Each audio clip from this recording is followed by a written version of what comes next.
everyone. My name is Grace Beatty, and welcome to Wicked Women, the podcast. On this podcast, I will be discussing with leading experts some of history's most infamous and maligned women. Within each episode, I do not look to excuse or dispute the wrongs committed by some of these women, but I do strive to bring a more holistic and rounded understanding of each particular woman's story. Step back in time and come on this journey with me as we discover the lives and legacies of these fascinating women.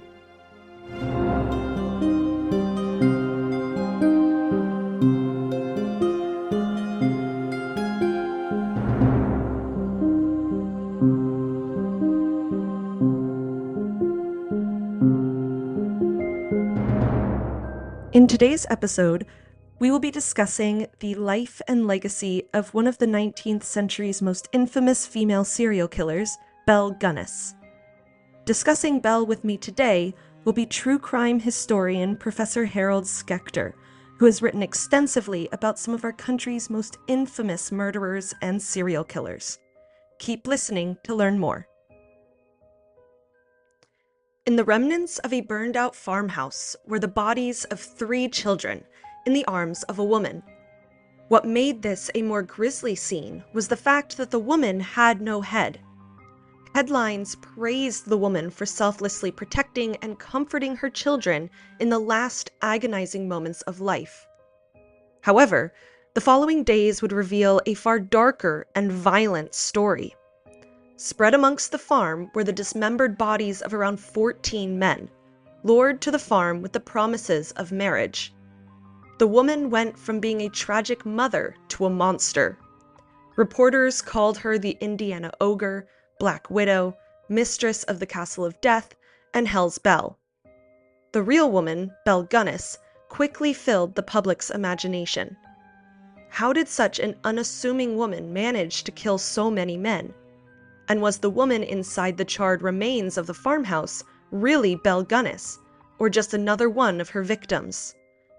Or was Belle Gunness somewhere out there, planning her next attack? In the immediate aftermath of Belle's death, or disappearance, her life and the spaces she occupied became a thing of morbid fascination, entertainment, and fear.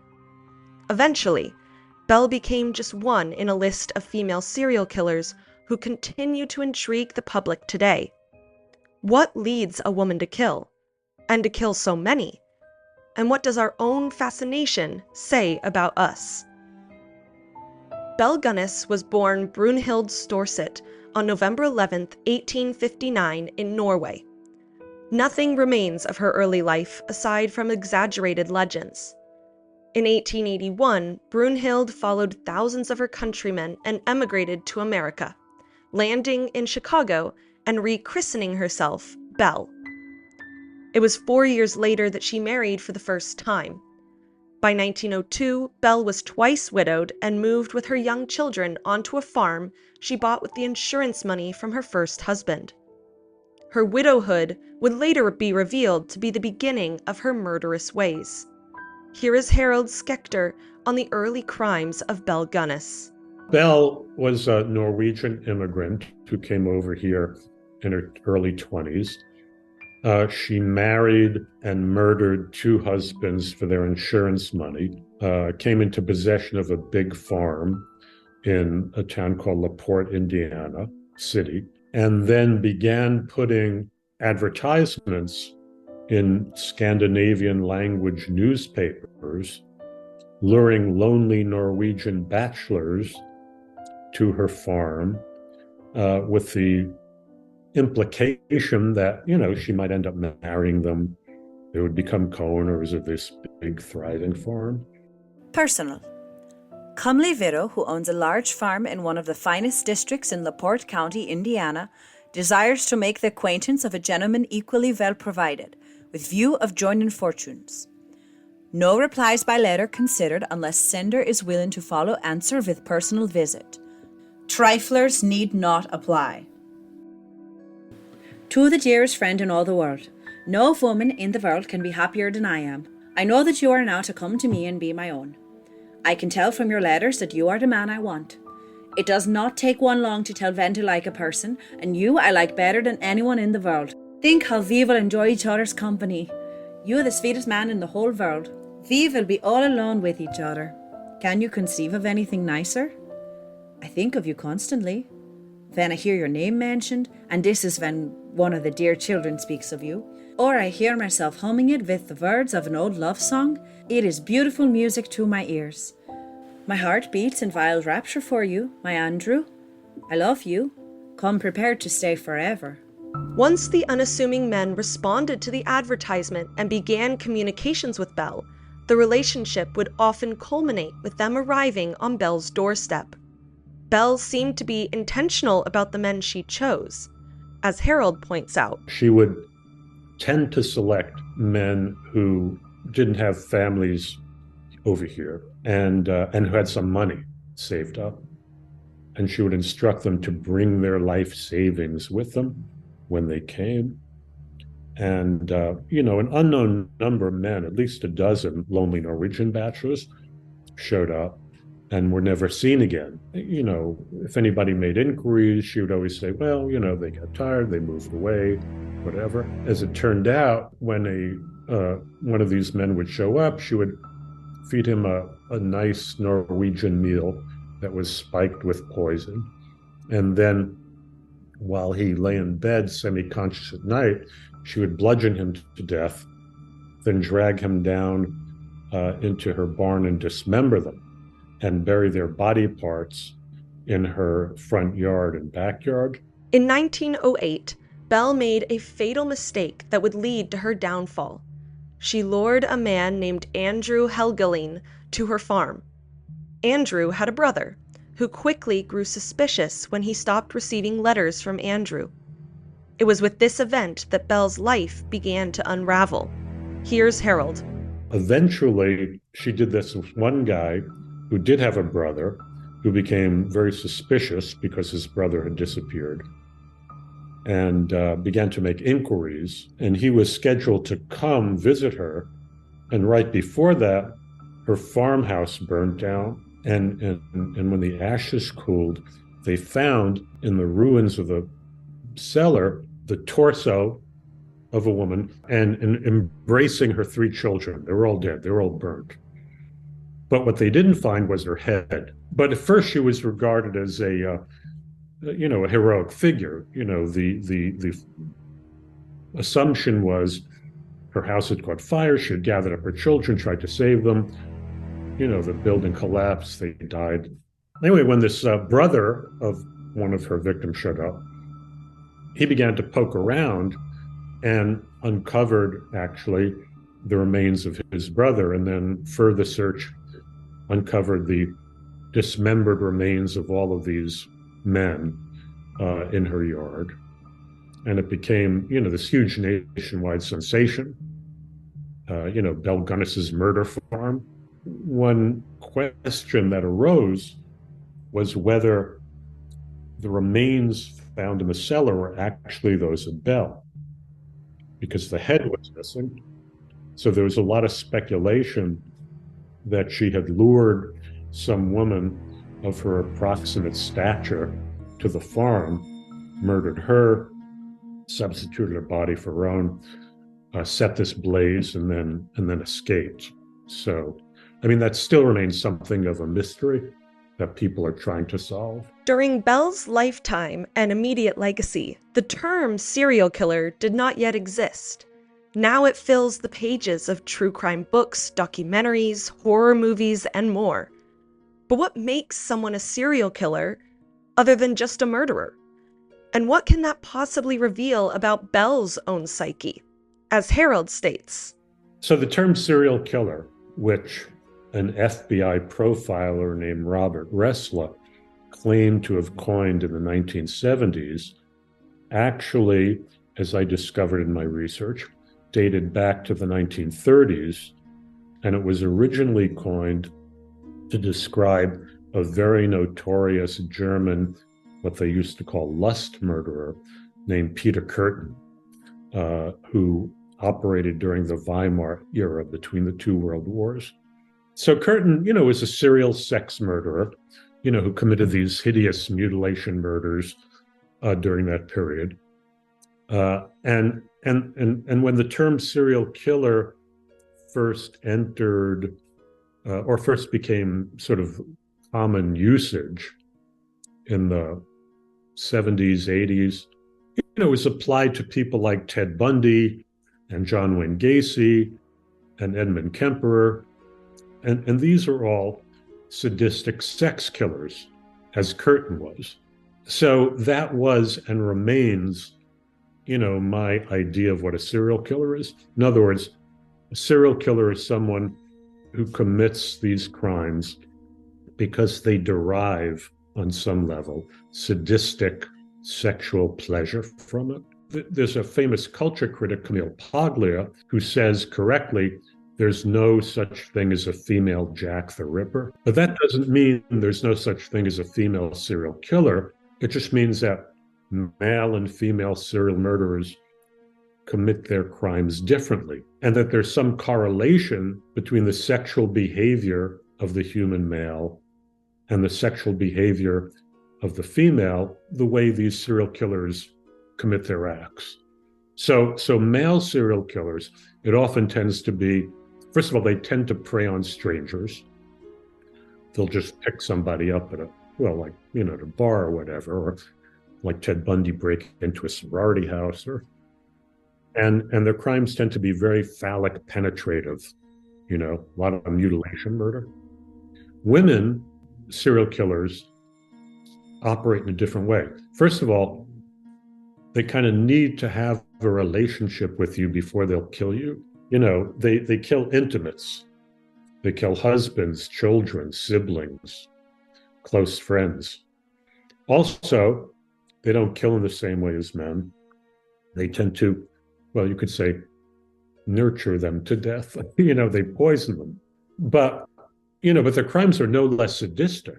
In fact, when I was researching the Jane Toppin case, I realized her crimes in a way were worse than Jack the Ripper's.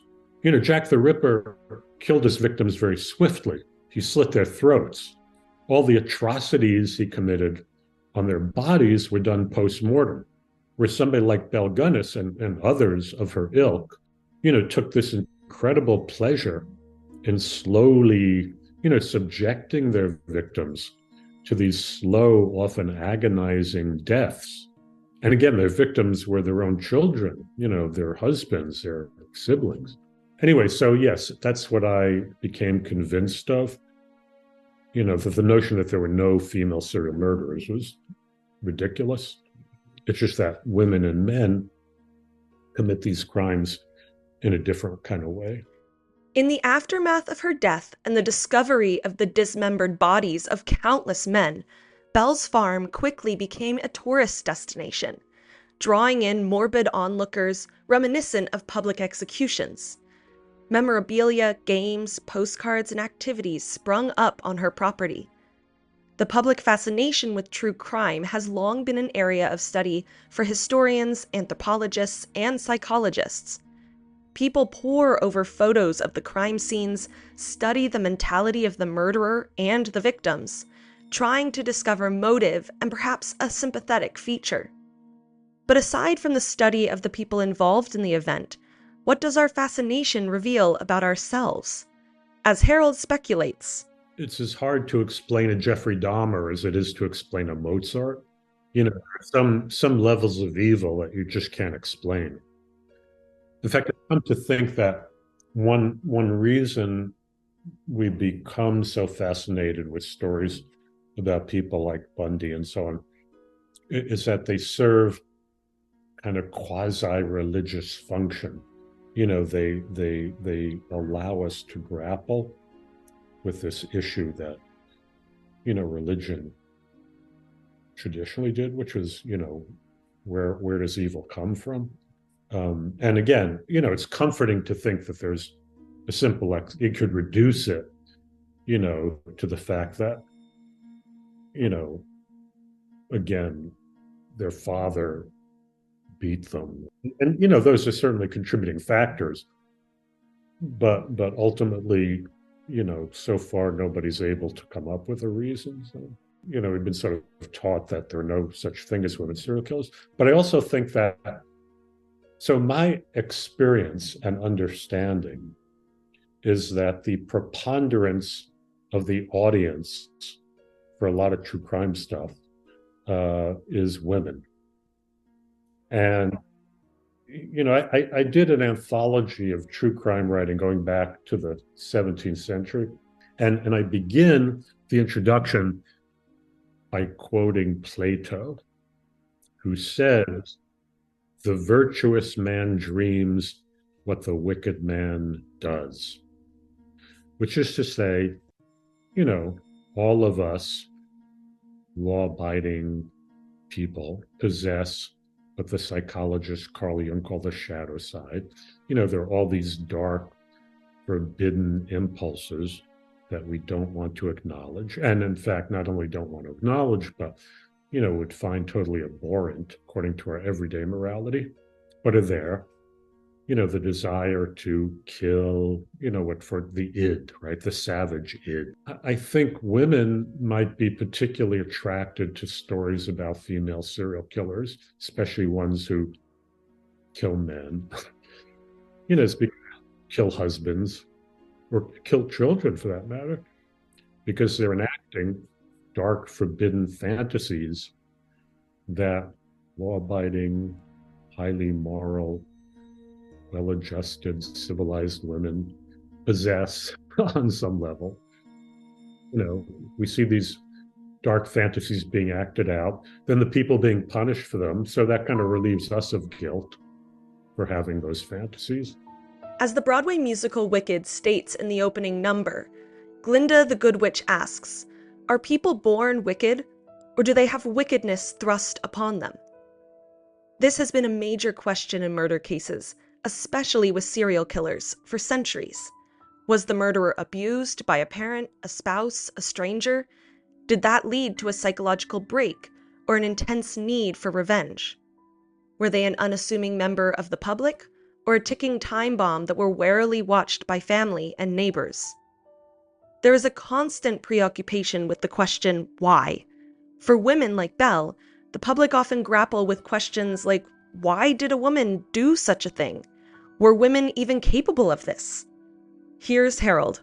The other question, of course, becomes one of motive. Partly, with these female serial murders, there often is a mercenary element to the crimes. They often will murder husbands for their life insurance policy, but that's not always the case.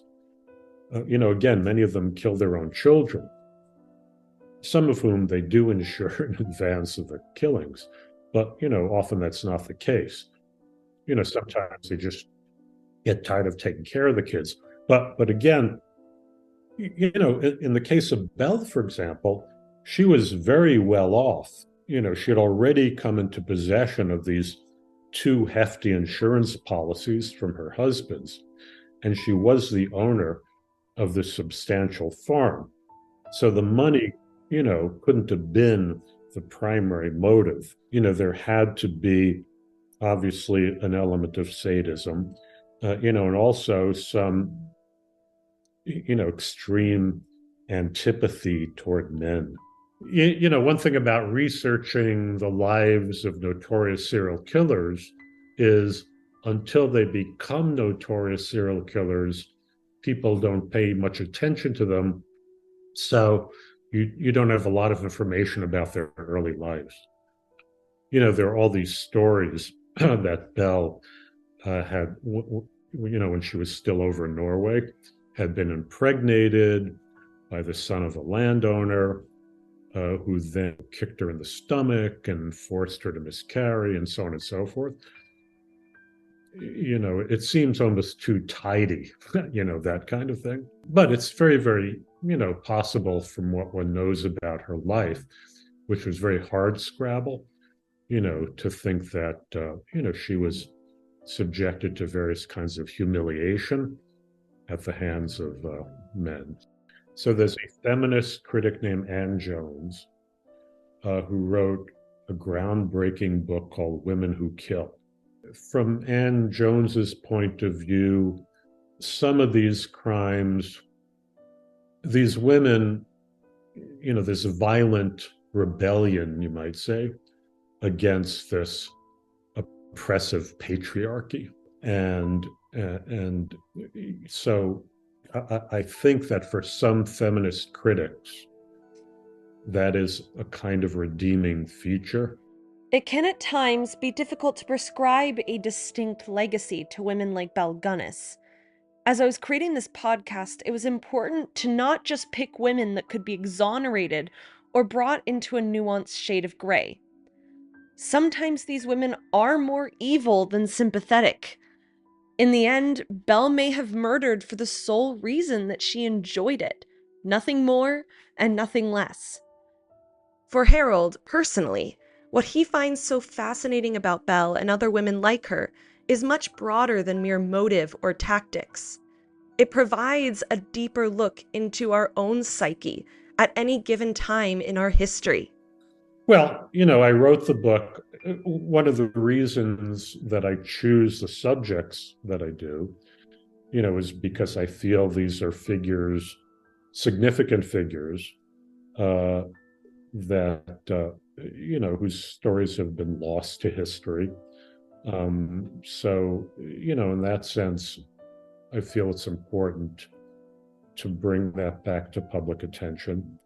I see my books also as social histories in a way, because the way the public responds to the crime at the time, the kind of crimes they are, tells you a lot about, what's going on in the collective psyche at the time.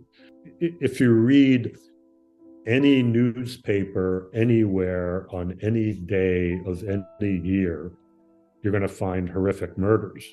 And out of that incredible welter, a tiny infinitesimal number of murders, become these cultural sensations, and why those particular murders so grip the public's interest tells you a lot about what's going on in society at that moment. What people are really afraid of or what people are really fantasizing about.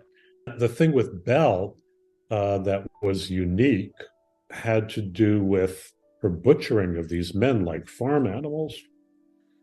But obviously at the time, she was operating, roughly at the same time, let's say, as Lizzie Borden. And one of the reasons Lizzie Borden was never convicted, although in my opinion, as well as the opinion of them, she was clearly guilty, is that she was this respectable woman. The view of women at that time was, again, that they, just not capable of such kind of crimes. So, I think, Belle seemed to be such a complete violation, the that kind of that era's stereotype of who women were, what they were capable of. She was this domestic monster. And although I haven't thought of it in these terms, it was also the time that, the early feminist movement was getting going. The new woman was starting to appear. I mean, just barely was on the scene. So, she might have been taken, as a monstrous incarnation, of what, this new liberated woman might be capable of, seen as this horrible monster. So.